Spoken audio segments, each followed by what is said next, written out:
The residents of the United Kingdom went to the polls a little over 5 years ago to vote on whether or not to exit the European Union.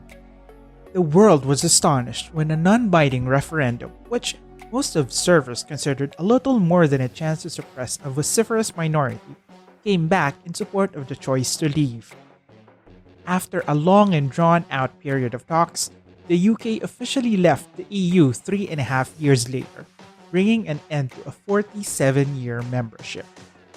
There were widespread fears at that time that this would prevent people from traveling back and forth to the UK, and that it would potentially shut down certain businesses, particularly those catering to frequent travelers from the EU, and most importantly, that it would threaten the living standards of ordinary Britons who had benefited from the EU membership, regardless of whether they were aware of it or not. In reality, all of these fears were realized to some extent, although not necessarily as a result of Brexit, but rather as a result of the worldwide pandemic that slammed the country particularly hard in the run-up to the withdrawal date. This has made determining which problems is being encountered as a result of Brexit, or which sufferings could have occurred anyway as a result of the epidemic, difficult.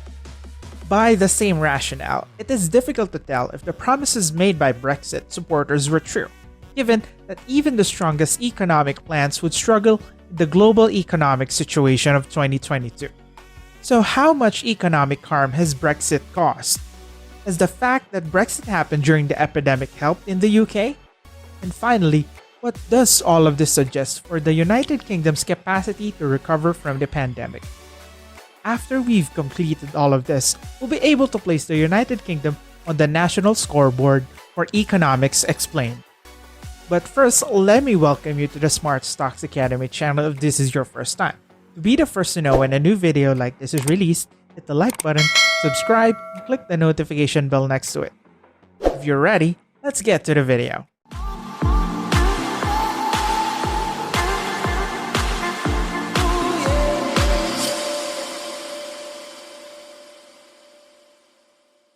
One of the most pressing challenges confronting the UK in the years leading up to the vote was the uncertainty around what a post-Brexit UK would look like. There were a variety of contradictory beliefs, ranging from it being some kind of utopia, finally free of the confines of the continent, to it being Armageddon, replete with riots in the streets and empty shelves. Of course, the second choice doesn't seem appealing, but what's worse is not knowing which direction the country will go. The impact of Brexit on commerce would be the most significant and immediate.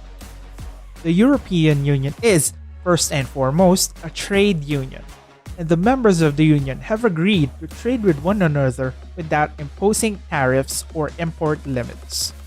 This is aided by the fact that since the euro's introduction in 1999, almost all of the remaining members have used the same currency, the euro. On the other hand, the EU places significant limitations on commerce with non-member countries in order to encourage EU nations to trade with one another rather than a third party. It still happens, with exceptions granted for specific items and resources that is in short supply in the EU. The natural gas supplied by Russia to Germany is a wonderful illustration of this. I am not going to delve into the advantages and disadvantages of free trade in this video since it's actually irrelevant. Whether or not this type of free trade zone is advantageous to its members, the United Kingdom is now an insider. They've gone from being the beneficiaries of free trade agreements to becoming the victims of restrictive trade policies. This would be terrible for any country, but it would especially be catastrophic for the United Kingdom because of its reliance on commerce to maintain its economy. We need to look at a statistic called the trade intensity to see how essential it is. When economists study trade statistics, they usually concentrate on net trade or export minus imports. We look at the total of consumer expenditure, government spending, investments, and net exports when calculating GDP.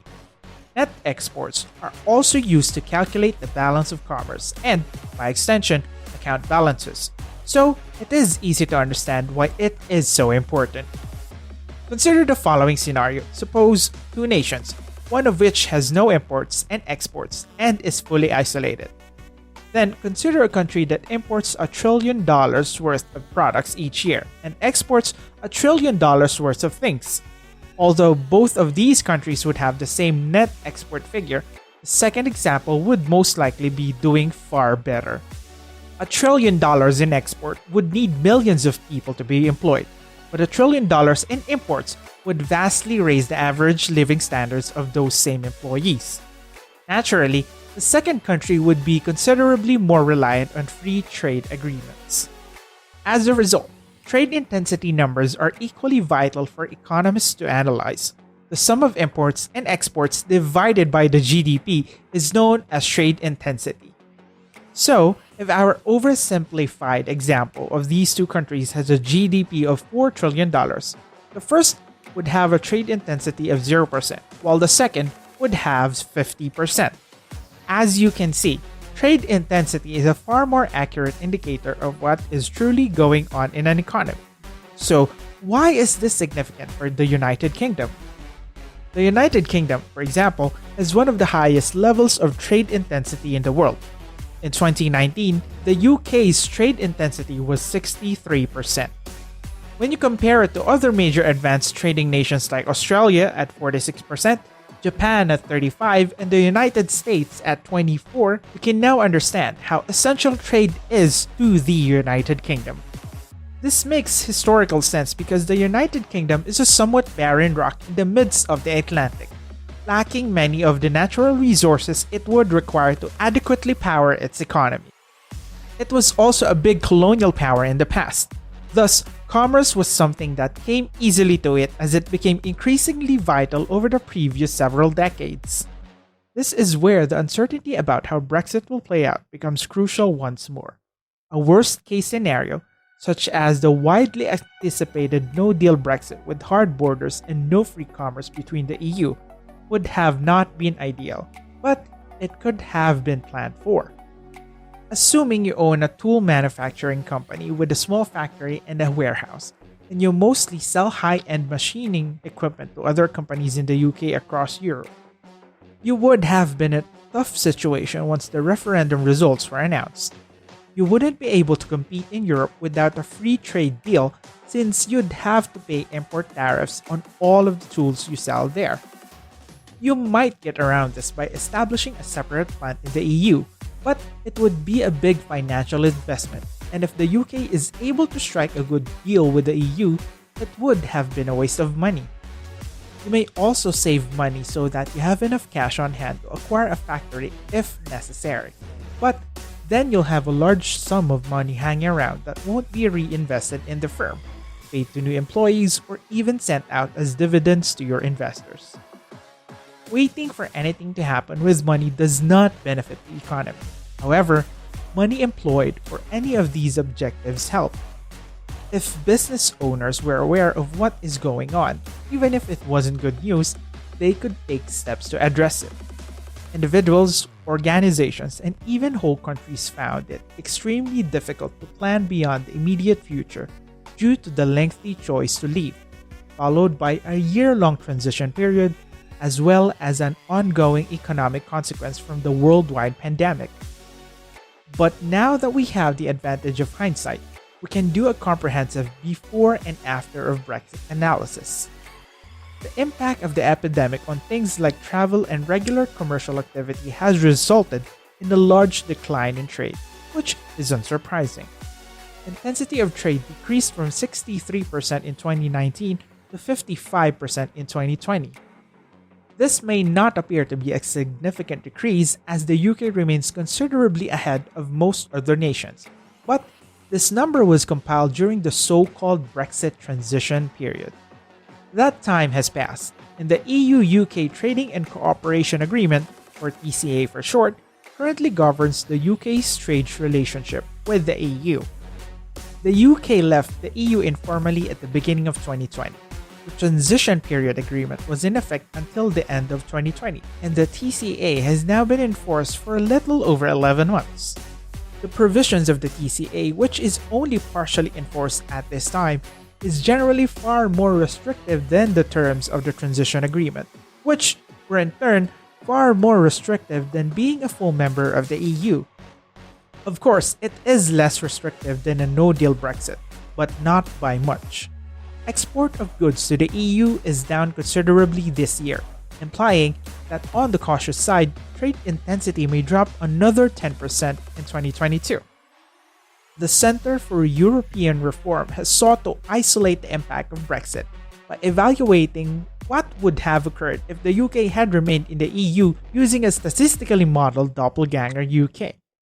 As of August 2021, the research showed that leaving the single market and customs union had lowered UK good trades by 15.8% since the transition period ended. And 15.8% is a huge number, and it will have a negative impact on hundreds of thousands of workers. Now, despite the fact that it is the first thing that comes to mind, lost commerce may not be the most significant blow to the British economy. Rather, it may be lost manpower. You may have seen recent headlines in the UK about Bearstones and petrol stations turning away consumers. This, of course, is due to a serious labor shortage. Approximately 100,000 truck drivers have left the UK. Many of them were non-British citizens who worked under the UK under the EU Shared Labour Agreement. Prior to Brexit, every citizen of an EU nation may live and work in any other EU country they choose. This had some benefits, such as allowing companies to tap into the best and the brightest from a large labor pool. But it also had some drawbacks, such as the brain drain, which saw promising young workers from poorer countries to migrate to wealthier nations where they could make more money, even farther widening the gap. I do understand both sides' arguments, but regardless of that, truck drivers were one of the most heavily represented groups of employees who benefited from this legislation.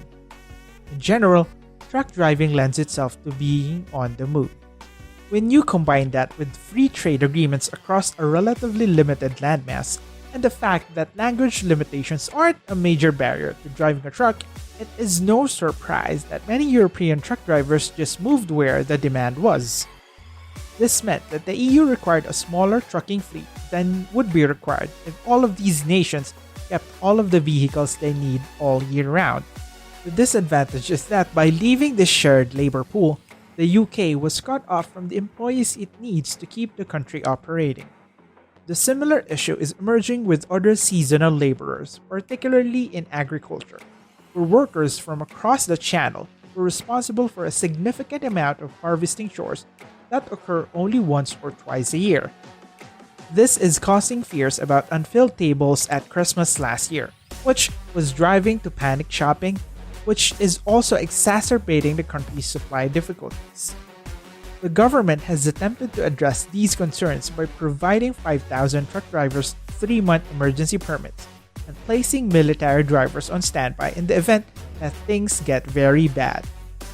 The government has lost roughly £30 billion, just over $41 billion, in tax income as a result of the decline in trade, employment, and consumption. This is about the same amount that was raised earlier this year by implementing new taxes procedures.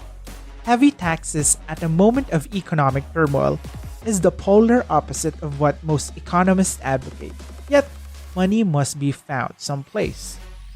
The Office for Budget Responsibility, the UK's fiscal watchdog, has predicted that all of these variables combined will result in a 4% decline in UK's long-running GDP. And on top of that, the pandemic is expected to produce another 2% drop in their GDP. Again, this may not seem like much, but the UK hasn't had consistent growth since the Great Recession. This 4% impact may set the country's economy back a decade or more. Now it's time to place the United Kingdom on the National Economics Explained scoreboard. Starting with the GDP, the UK is the world's 5th largest economy with an annual production of over $3.1 trillion. It still lags far behind the genuine superpowers, China and America, as well as Japan and Germany, but it still receives a 9 out of 10. The country's output is distributed among 67 million people, resulting in a GDP per capita of just over $46,000. This gets a 7 out of 10 since it's very much in line with its traditional European contemporaries like France and Germany. Stability and confidence is quite difficult to define, and this is, of course, a wholly subjective metric. Although the country is clearly experiencing some difficulties, it has long been regarded as one of the most stable countries in the world, particularly in terms of banking. Look, it is still a developed country with strong laws, sound financial institutions, a respected currency, and a working democratic system. Therefore, it gets an 8 out of 10. It would have been the easiest 10 out of 10 ever 5 years ago. The rate of growth has been slow. Its GDP is still below its prior peak in 2007, as we observed previously in this video. It has been a victim of the Great Recession, the Eurozone crisis, Brexit, and the epidemic since then. It's clearly tough and hasn't dropped much, but it hasn't grown, so it receives a 3 out of 10. Finally, there's business. This is a shocking amount of power. The UK's industrial sector is nevertheless thriving, producing everything from high-end sports cars to cutting-edge jet engines. It is also home to the world's second largest financial hub, earning it a 9 out of 10 rating. Overall, the United Kingdom has a 7.2 out of 10, a highly respectable result which places the country in a tie for third place with France, the Netherlands, and Taiwan. And with that, today's video comes to a close. If you haven't already, hit the like button, subscribe, and click the notification bell right next to it to be the first to know when we have a new video like this. Thank you for stopping by to watch, and I hope you enjoyed it. I hope to see you again on another video.